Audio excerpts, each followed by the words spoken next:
What's up guys, Random Racer here with another auto video for you guys, and today we're going to upgrade the front dash speakers in my Toyota Highlander. So of course, without further ado, let's slice some speakers open and check it out. So for those of you who own a Toyota, especially for those of you who don't have an upgraded sound system, you guys know that the stock Toyota speakers really aren't that great. The car manufacturer makes some pretty reliable cars, but when it comes to the audio systems, they're not really that great in that department. So today we're going to upgrade the dash speakers in my Toyota Highlander. It's a 2017 model, but this should apply to the 2014 all the way up to the 2019 models. Now originally I was going to upgrade my speakers to these, the JBL Club 3020s. Unfortunately, these would work great on the factory JBL upgraded sound system that's on the limited and limited platinum trims, but unfortunately for those of us with the non-JBL systems, it's a little bit more difficult to connect these to our Toyotas because there's not one but four audio or speaker cables. In short, if you have the JBL system Toyotas, you have a white wire and a black wire. It's easy to connect those to these because all you need is some wire taps and a couple extra cables and some crimps.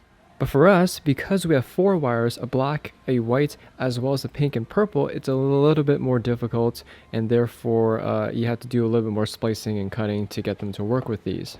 So unless you're really good at connecting speakers, I found another way that hopefully is as good as these JBLs here, and that is these kicker speakers that are actually designed for Subarus, but no, not surprisingly, since car manufacturers sometimes use the same as suppliers, these should fit the Highlander as well. Alright, we got it opened. So here are the speakers. Looks like we have some extra screws here to mount it, which we won't need. We'll just use the ones that came with the Toyota that are already there. And here are the actual speakers. Alright, let's take a closer look at these speakers. They're a little bit smaller than what I was expecting. Like these ones here, they're 3.5 inches. But these are pretty much the same size as the stock ones. You can see here you got the kicker logo, some foam on the top, an actual grill, which is something you don't see that often. And here is the connector, which should fit the exact same connector that is on the Toyota right now. So yeah, these are the speakers here. They don't look like a whole lot, but let's install them and see what they sound like, as well as compare them to the stock factory ones.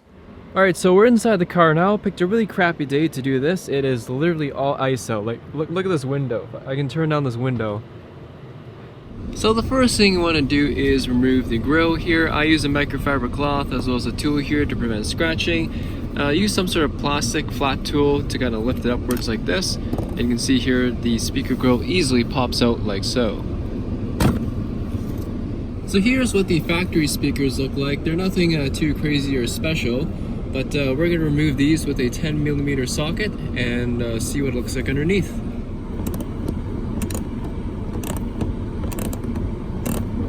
Alright, so to remove the factory speaker, you have to flip it around a little bit, and right on the connector, not this big thing here, but this smaller one, there's a little clip that you can use your finger to push out, and I'm not sure if I can do this with one hand.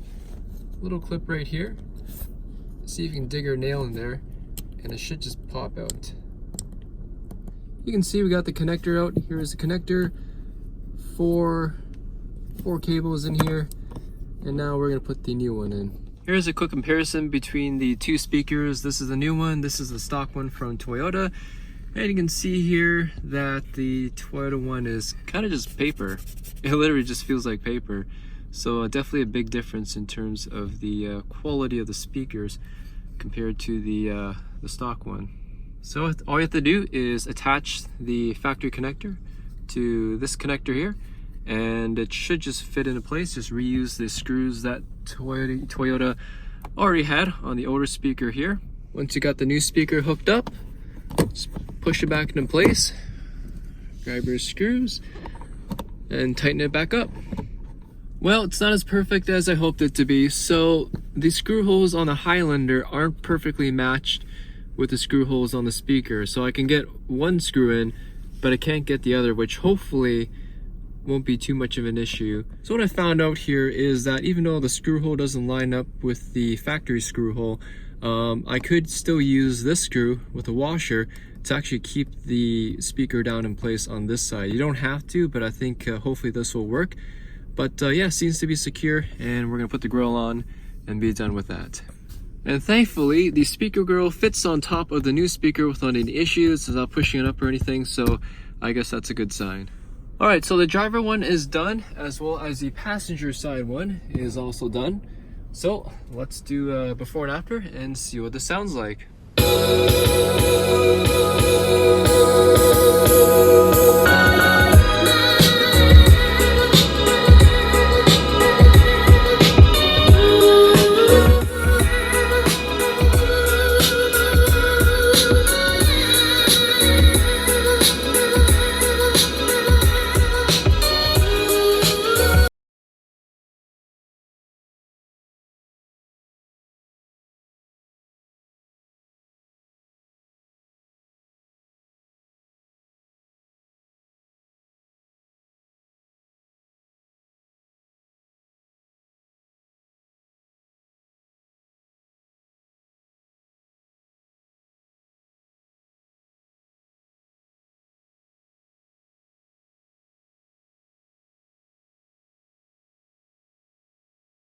YouTube, it's hard to justify the actual quality from a video. From my perspective and ears, they are a significant improvement over the stock Toyota speakers that were originally there.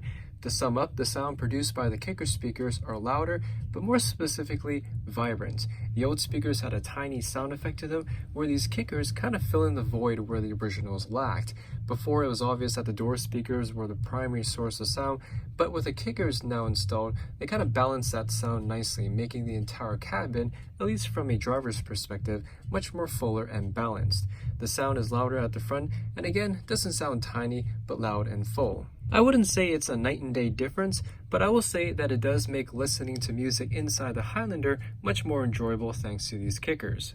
In the end, is it worth the price? Well, these kickers costed me on Amazon Canada $147, twice as much as the JBL speakers I originally looked at. Although I am a little disappointed that the kickers didn't fully fit in the mount, it still worked, and the plug-and-play ease did help justify at least some of that price point. Anyways, not much else to say. Do I regret not using the JBLs I showed you guys earlier? I kind of wish they probably would have sounded a little bit better just because they are larger speakers than these ones here. That being said, that would require me to cut the cables, splice them, connect the two cables together, and just it's not a hard thing to do, and it probably wouldn't be that expensive to do if you took it to a shop. That being said, you can't negate the fact that having plug and play is really nice. So in conclusion, guys, Amazon has 30 days to return these, so I'm going to give these a shot for quite a while, and probably going to end up just keeping these where they are. Like I mentioned before, I would have liked to put the JBL speakers in the dash instead, just because they look nicer. They probably do sound a little bit better. But these kicker speakers here, they are definitely 10 times better than the stock ones, and so far, I'm pretty happy with them. Anyways, if you guys have any questions or comments about these speakers here, let me know in the comment section there down below. So far, no issues or anything like that. They haven't fallen off or anything. I've been using them for about a day now. I kept the covers off for now just so that in case I need to go back to them. But yeah, anyways, thanks for watching, guys. Hope you all enjoyed the video, and that's my little upgrade to the Toyota Highlander.